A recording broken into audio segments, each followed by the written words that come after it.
تو نظر بھی شیطانی اثرات میں سے ایک اثر ہے، اسی طرح جادو، اسی طرح جنات، اسی طرح آسیب، اسی طرح یہ ساری چیزیں۔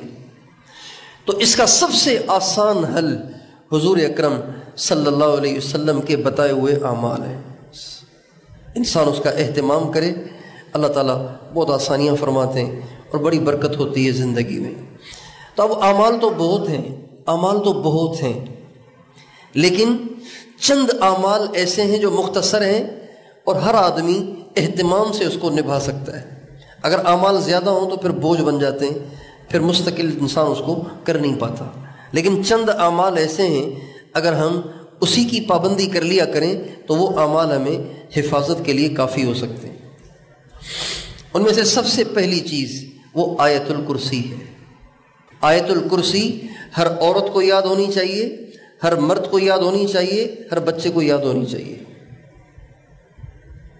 ایک ساتھی نے بتایا کہ میری ماں پہ جنات ہیں، یہ ہیں وہ ہیں، تو میں نے کہا ان سے کہیں آیت الکرسی اور 3 کل پڑھ کے دم کریں۔ کہنے لگے ان کو تو آتا ہی نہیں۔ تو ساری زندگی گزر گئی، بچے جوان ہو گئے، بچوں کی بھی شادیاں ہونے والی ہیں اور آیت الکرسی نہیں آتی۔ تو پھر تو ہم اپنے آپ کے ساتھ خود ہی ظلم کر رہے ہیں نا۔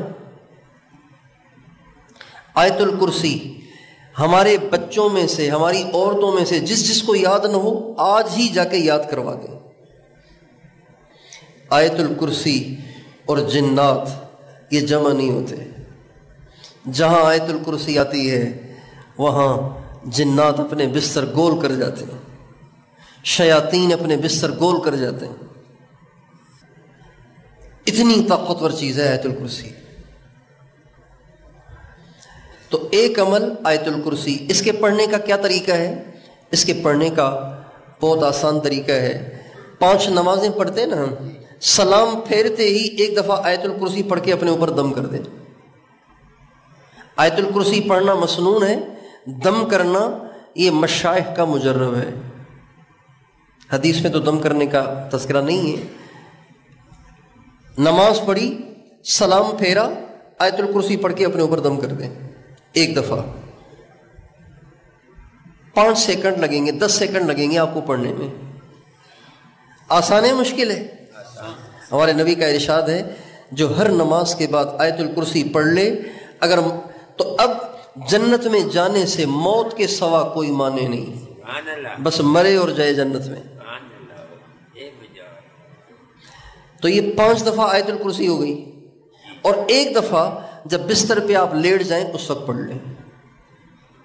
جب آپ لیٹ جائیں گے اور لیٹ کر بستر پہ پہنچ کے آپ آیت الکرسی پڑھیں گے تو ہمارے نبی کا ارشاد ہے اس آیت الکرسی کی برکت سے اللہ اس کی بھی حفاظت کرے گا، اس کے گھر کی بھی حفاظت کرے گا، اس کے پڑوس کی بھی حفاظت کرے گا اس ایک آیت الکرسی کی برکت سے۔ اور ایک فرشتہ اللہ مقرر کرے گا جو ساری رات اس کا پہرا دے گا، ایک دفعہ آیت الکرسی کی برکت سے۔ لیکن جب آپ آیت الکرسی پڑھ رہے ہو نا تو یہ حضور کی بات آپ کے ذہن میں ہو، اس کو کہتے ہیں احتساب، ایماناً واحتساباً۔ حدیث میں بار بار اس کا تذکرہ آتا ہے، ایماناً واحتساباً، احتساب کے ساتھ جو پڑھ رہا ہوں اس پر یہ ہونا ہے، اس احتساب کے ساتھ، اس استحضار اور یقین کے ساتھ ہم نے پڑھنی ہے۔